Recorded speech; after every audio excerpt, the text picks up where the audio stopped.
Bro तो finally the people's champ, the final boss Dwayne Johnson, the Rock is back.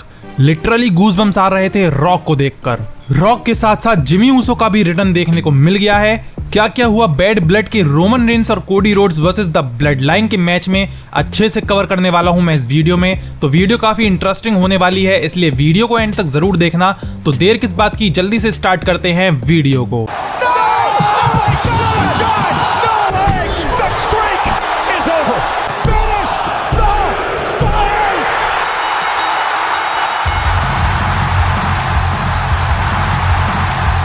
तो सबसे पहले हमें सोलो और जैकब फाटू देखने को मिलते हैं, जिसके बाद undisputed universal champion Cody Rhodes की एंट्री होती है। और भाई साहब पूरा बैंड ही रिंग साइड पर देखने को मिलता है, जो कि कोडी रोड्स की थीम प्ले कर रहा था। जिसके बाद कोडी रोड्स की एंट्रेंस होती है और कोडी के रिंग में आने के बाद आई एम ग्रेटनेस की थीम बजती है और हमारे OTC the head of the table Roman Reigns की एंट्री होती है। रोमन रेंस की फिजिक इस टाइम पर पीक पर है। रेसलमेनिया में हमने जो देखा था कि रोमन रेंस के एब विजिबल नहीं थे, लेकिन इस समय रोमन रेंस की फिजिक माइंड ब्लोइंग है। तो रोमन रेंस भी रिंग में आ जाते हैं, जिसके बाद मैच स्टार्ट हो जाता है। रोमन रेंस और कोडी के बीच थोड़ी बातचीत होती है कि उनके एंड से पहले कौन जाएगा। कुछ टाइम की बातचीत के बाद रोमन रेंस रिंग एप्रन पे चले जाते हैं और कोडी रोड्स और जैकब फाटू मैच स्टार्ट करते हैं।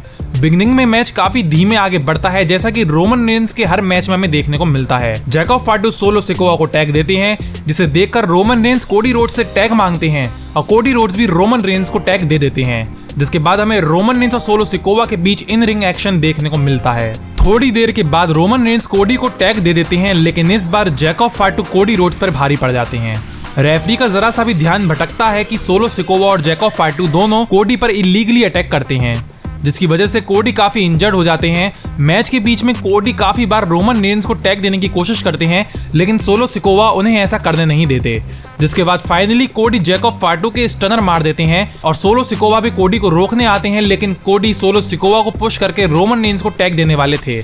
तभी जैकब फाटू रोमन रेंस की टांग को पकड़कर नीचे खींच लेते हैं और स्टील स्टेप्स पर रोमन रेंस के हेड को मार देते हैं। लेकिन कुछ देर के बाद रोमन रेंस वापस रिंग एप्रन पे आ जाते हैं और कोडी रोड्स भी रोमन को टैग दे देते हैं। जिसके बाद रोमन रेंस सोलो सिकोआ पर अटैक कर देते हैं। 3 से 4 पंचेस के बाद रोमन रेंस सोलो सिकोआ को सुपरमैन पंच लगाकर पिन करते हैं, लेकिन सोलो किक आउट कर देते हैं।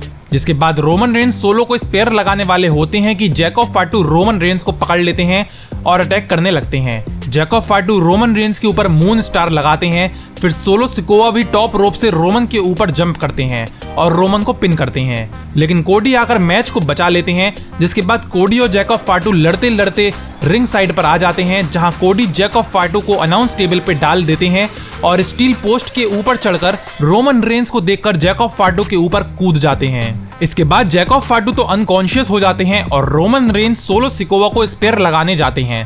तभी टामा टोंगा और टांगा लुआ आ जाते हैं, जिसका फायदा उठाकर सोलो सिकोआ रोमन रेंस के ही स्पेयर लगा देते हैं, लेकिन रोमन रेंस एंड टाइम पर किकआउट कर देते हैं। इसके बाद हम देखते हैं कि सोलो टामा टोंगा और टांगा लुआ को पीछे देखने के लिए बोलते हैं। इन दोनों के पीछे कोई स्कार्फ से मुंह ढककर खड़ा था। जैसे ही टामा टोंगा उस बंदे को हाथ लगाते हैं, वो बंदा दोनों को ही एक एक सुपर किक लगा देता है। जिसके बाद हमें पता चलता है कि ये और कोई नहीं बल्कि जिमी ऊसो हैं। जिमी को देखकर सोलो शॉक हो जाते हैं और तभी रोमन रेंस सोलो के स्पेयर लगा देते हैं और इस मैच को जीत जाते हैं। मैच को जीतने के बाद जिमी और रोमन रेंस एक दूसरे को हग करते हैं और कोडी रोड्स भी रिंग में आ जाते हैं, लेकिन रोमन कोडी से कुछ नहीं बोलते और रिंग से चले जाते हैं। जिसके बाद ब्लड लाइन रिंग में आती है और कोडी रोड्स पर अटैक करने लगती है।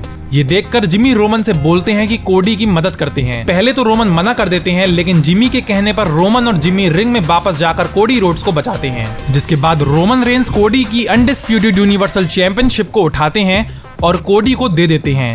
लेकिन असली मजा अब आता है। एरिना में एक थीम सॉन्ग बजता है, इफ यू स्मेल, और the people's champ, the final boss the rock हमें बैड ब्लड एटलांटा में देखने को मिलते हैं।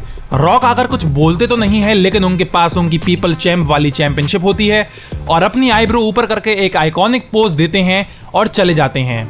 अब आने वाले स्मैकडाउन में हमें पता चलेगा कि आखिर रॉक किसकी साइड है, और लग तो ऐसा ही रहा है कि रॉक सोलो सिकोआ का साथ देने वाले हैं।